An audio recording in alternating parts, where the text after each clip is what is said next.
This content is intended for mature audiences only. Viewer discretion is advised. In September of 1944, the world was engulfed in World War II. The headlines of newspapers were largely focused on the Allied liberation of France and the invasion of Germany.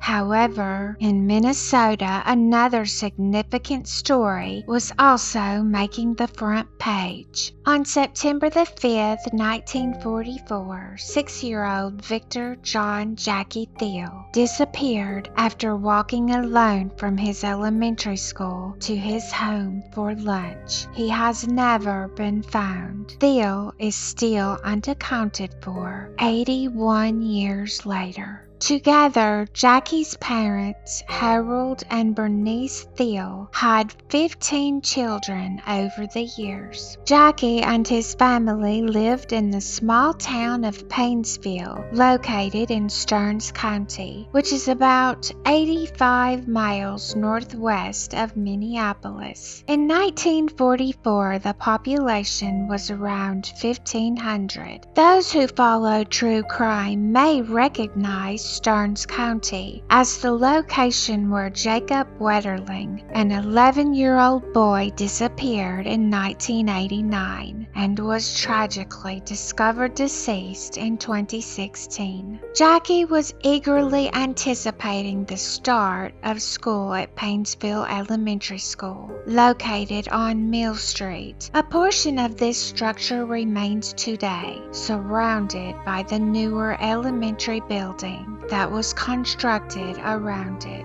Miss Dorothy Gladkey, who was 21 years old, would serve as his teacher and had recently completed her training. She obtained her first teaching role at Paynesville Elementary School, instructing first-grade students for the school year of 1944 through 1945. On September the 5th, 1944, Jackie rose with enthusiasm for his inaugural day in the first grade. The 3-foot-tall boy with his blonde hair and blue eyes was overjoyed to wear a well-loved navy blue sailor suit. Afterward, Jackie laced up a new pair of black shoes, and Bernice discreetly slipped a note from Miss Gladkey into his pocket. This note advised the new teacher to hold on to Jackie until one of his brothers could come to escort him home for lunch. Jackie then walked to school accompanied by his siblings. A 1944 article from the Minneapolis Star noted that Jackie came to school with considerable eagerness, hugging his tablet, pencil, and crayons, as if they were the most precious things he had ever owned. Between games and songs, Jackie enjoyed a bag of potato chips. School was dismissed for lunch at 11:30 a.m. Rather than adhering to Bernice's guidance in the note, Miss Gladkey chose to ignore it entirely. She inquired of Jackie twice whether he was familiar with the way to his house, and he gestured. Unfortunately, he pointed west, whilst the Thiel residence was actually located northeast of the school building. Following Jackie and the other students, Miss Gladkey made her way to a street crossing. Jackie was confident he knew how to get to his home. Unfortunately, he never reached it. Bernice was anticipating Jackie's return home for lunch. When he did not show up, she reached out to Stearns County Sheriff Art McKenty. Over the course of the next week,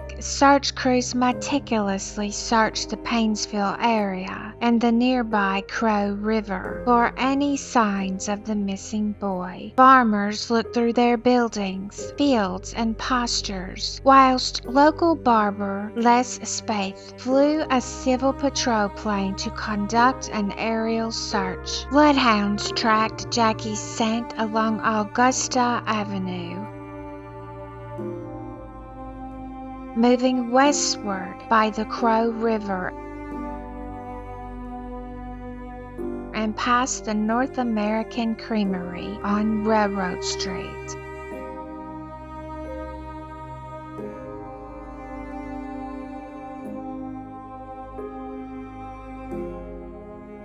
This path indicated that Jackie was close to reaching home.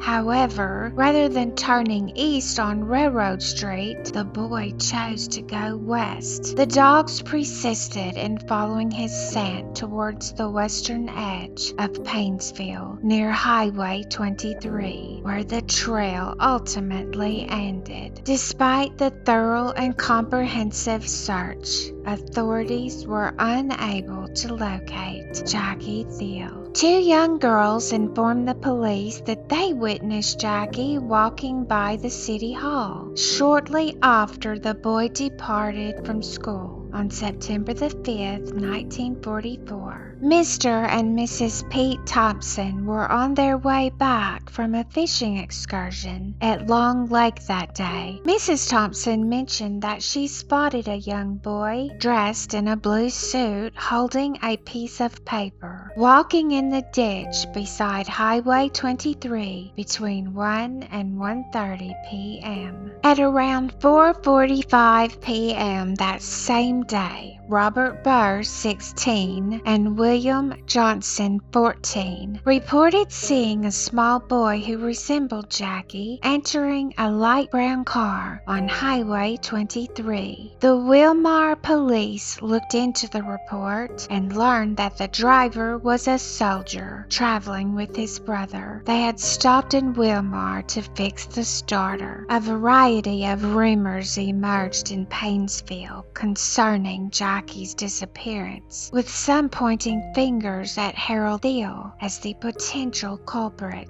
It was claimed that he either took Jackie's life or sold the boy for financial gain. However, in 2004, his children clarified that Harold was a truck driver away from home when Jackie went missing. The police formulated a few theories concerning what might have transpired with Jackie. They, along with the Thiel family, believed that Jackie got lost after departing from school, and the bloodhounds trail supported this idea. Subsequently, something happened to him. The most likely scenario is that someone noticed him on Highway 23 and picked him up. That person may have either taken his life or adopted him as their child. If he is alive now, Jackie would be 87 years old. 1 year after Jackie vanished, Faye Thiel started first grade at Paynesville Elementary School. Bernice was filled with fear that he would meet the same fate. Nevertheless, a few days before school began, she walked Faye to school and acted as if she were lost, which made the young boy work out how to get home. Furthermore, she never let her children wear a sailor suit again. On March the 8th, 1945, tragedy struck the Thiel family again. Myron Roger Thiel, who was just 9 months old when Jackie went missing, sadly passed away. The Thiels had endured an immense amount of grief in under a year. Harold and Bernice shared a long life together. It is quite uncommon for couples to stay united after experiencing such tragedy. Bernice passed away in 1990 at the age of 84, and Harold followed in February 1991 at the age of 86. They remained strong until the very end. A sister named Judy Esplund, who was born 5 years after Jackie vanished, is now in her 70s. She is the youngest among all 15 siblings. She becomes emotional when she talks about the brother she never had the chance to know. Judy has dedicated her life to searching for Jackie. Her brothers, Carl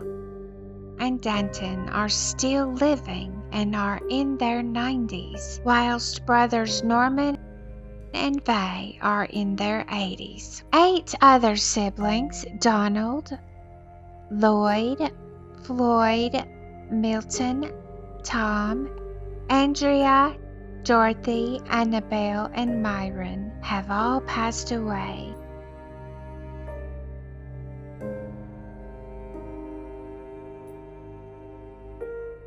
Dorothy died when she was just an infant in 1930. In 1950, Dorothy Glodkey married John Mainrich, and together they had 5 children. She spent the remainder of her career as a teacher. We will never know if Dorothy felt any guilt for dismissing Bernice's note and allowing Jackie to make his way home alone on that tragic day. She lived a long life, passing away at the age of 90 on March the 2nd, 2014. I believe Dorothy was a kind-hearted individual. Yet, as you are aware from examining these historical cases, parents during that era frequently allowed their children to roam freely around the neighborhood as soon as they learned to walk. In this unusual tale, we encounter a parent who was ahead of her time, taking steps to safeguard her child. Sadly, baby Jackie still ends up being a statistic because the teacher disregards his mother's letter. Today, the police no longer possess the records of their investigation. Their archives only date back to 1960. He has never been officially declared dead, and his case continues to be a mystery.